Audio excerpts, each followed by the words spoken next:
Kemarin, saya meeting santai dengan teman-teman lama yang dulu kami pernah bisnis bareng. Kesimpulannya, mereka sepakat membeli kepemilikan sebuah usaha saya yang saya jual karena butuh cash keras. Saya sedang fokus pengembangan bisnis. Salah satu dari mereka menceritakan bahwa dia drop sebuah proyek besar di Siak karena masalah financial closing. Tidak dapat dukungan dana. Saya bertanya, "Loh kok proyek Siak nggak jadi dilanjut? Kan bagus banget, Pak." "Waduh, sulit banget sekarang cari pinjaman di zaman sekarang ini, Mas." Demikian dia menjelaskan. Swasta murni, kalau greenfield company sulit bergerak, katanya kemudian. Tahun kemarin bukannya ada dengar-dengar Bapak ke Cina cari pembiayaan, saya menyelidik. Nah, ini kalau ke Cina kembali ke masalah idealisme, bukan masalah uang. Sudah taken, sudah dapat DP, saya balikin semuanya. Nggak bisa jawabnya. Tadinya saya berpikir dengan siapapun bisa berbisnis. Namun ternyata ketika bolak-balik ke Cina, kesimpulan saya satu. Demi nasionalisme saya tolak dan lebih baik nggak saya jalankan proyeknya. "Wah Pak, kok segitu ekstrim banget?" saya bertanya lagi. "Begini," katanya menjelaskan. "Saya ke Cina berbisnis tidak masalah. Sekali lagi, berbisnis dengan Cina tidak masalah. Yang saya mundur adalah berbisnis dengan BUMN Cina.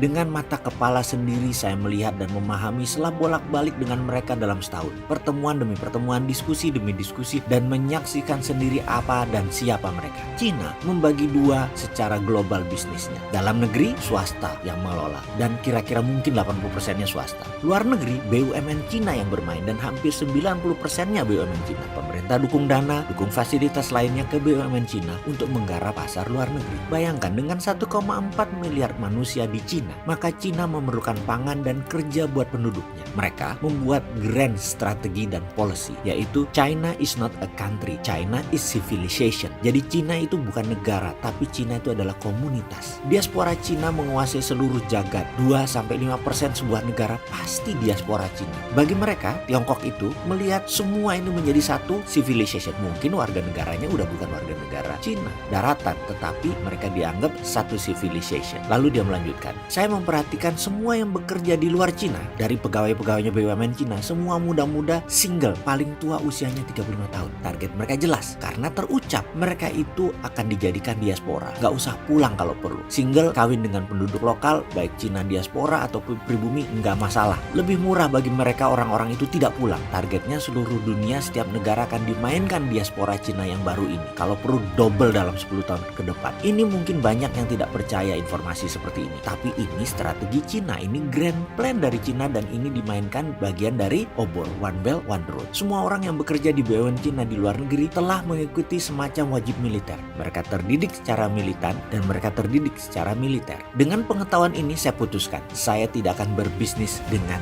BUMN Cina. Ini sama saja dengan menjual bangsa, menjual negara, menjual NKRI. Lebih baik proyek saya tidak jalan daripada bangsa Indonesia tergadai. Dan sekarang saya bingung dengan banyaknya bisnis Tiongkok masuk. BUMN Indonesia dengan BUMN Cina bekerja sama. Bagi saya hal ini sebentar lagi pasti jadi ancaman nasional. Ini soft threat. Banyak memang yang terbuai dengan uang, terbuai dengan proyek, namun menggadaikan kedaulatan bangsa. Saya miris dengan ini semua. Kemudian dia melanjutkan monolognya. "Saya berharap ini semua karena by accident, karena alpha, karena lupa, karena ketidaktahuan beberapa pejabat. Namun kalau ini by design, dengan sengaja melakukannya, yang nanti juga diikuti dengan paham komunis, maka saya rasa rakyat tidak akan diam." Mendengar cerita itu, saya dalam hati berkata, "No comment."